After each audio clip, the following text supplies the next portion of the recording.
What's going on, Georgia Tech basketball fans? This one is for you. So, we're going to be breaking down the roster changes ahead of the 2025-26 season.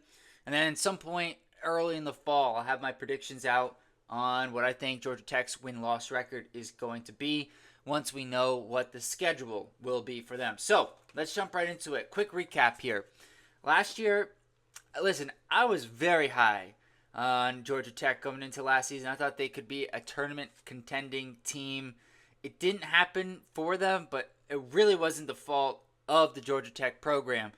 A lot of injuries. Javion McCollum missed 14 games. Kawasi Reeve missed 28 games. Luke O'Brien missed 24 games. Jaden Mustaf missed 10 games.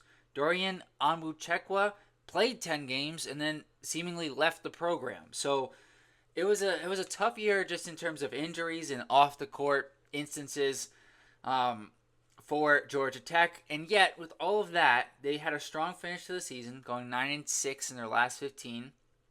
They beat some tough teams. They beat Clemson, and they finished 17-17, 10-10 in the ACC under Coach Stoudemire. With all of that being said, though, they had a tough offseason. They lost Lance Terry, Javion McCollum, Luke O'Brien, and Ryan Mutombo. They're all out of eligibility. Fine. But then you lose Nate George, who was one of the better players, I thought, in the ACC last year. Really took a step forward for them.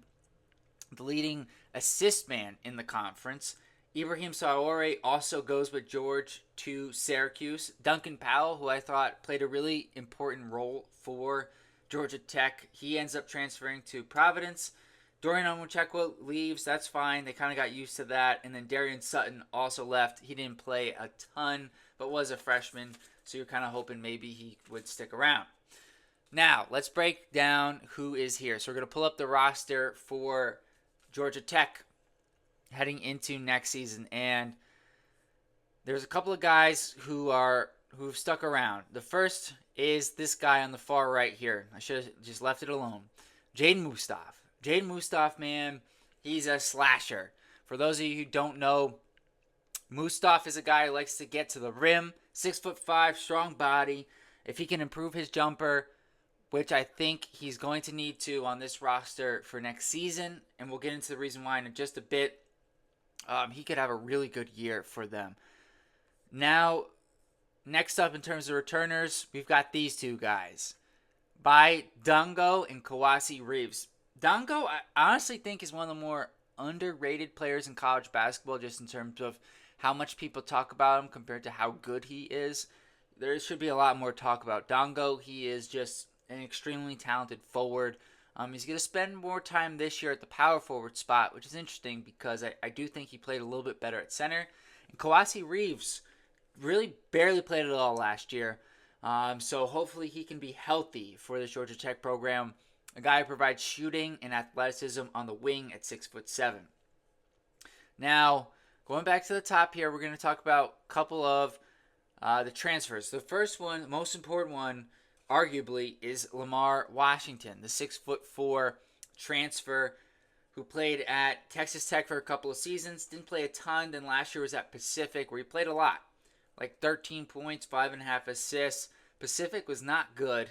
He didn't do a great job with his turnovers. Also wasn't really a great three-point shooter, but he's gonna have an important role, I think, for this Georgia Tech program. They also bring in Chaz Kelly III, 6'3" guard from Boston College, and Peyton Marshall, a 7', 300-pound center from Missouri. We'll see what they get from those two guys, who I think will be parts of the rotation, but not necessarily starters. And then lastly, Cam Kraft. Kraft is a guy who I do think could be a starter, could get a key role. Played last year at Miami, Ohio, after spending his first 2 years with Xavier. He's a redshirt junior. The key stat for Cam Kraft, which is why I think he could play meaningful minutes for Georgia Tech. He's 6'6". He shot 43% on his threes on 6.5 attempts. That is major. And then lastly, we're not going to talk about all the freshmen coming in for next season, but there are two that I want to highlight. The first is Muhammad Sila. It might be Sila, but I'm going to go with Sila. top 20 recruit, guy who is coveted by a lot of big programs, including Duke. This is a guy who he's going to be a defensive force. The combination of Dongo and we'll call him Mo as their front court, it's one of the better starting front courts in college basketball. Not if Sila or Mo, I'll just go with, is as good as I think he could be based off his ranking. That is a very potent defensive front court. And if he gives you something offensively, great. But it's part of the reason why I think Dongo is going to have to shoot the ball a little bit better along with a guy like Mustaf. And why I'm valuing the shooting is because I think they're going to try to play these two bigs together.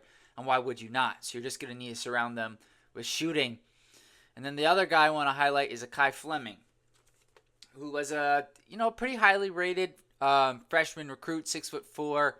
We're going to see what they can get from him as a freshman guard. And they've just got big shoes to fill in the guard positions, losing guys like Javion McCollum, Lance Terry, and most importantly, Nate George. So let me know what you guys think about Georgia Tech heading into next season. Please like this video, subscribe to the channel. I'll see you guys next time. Peace.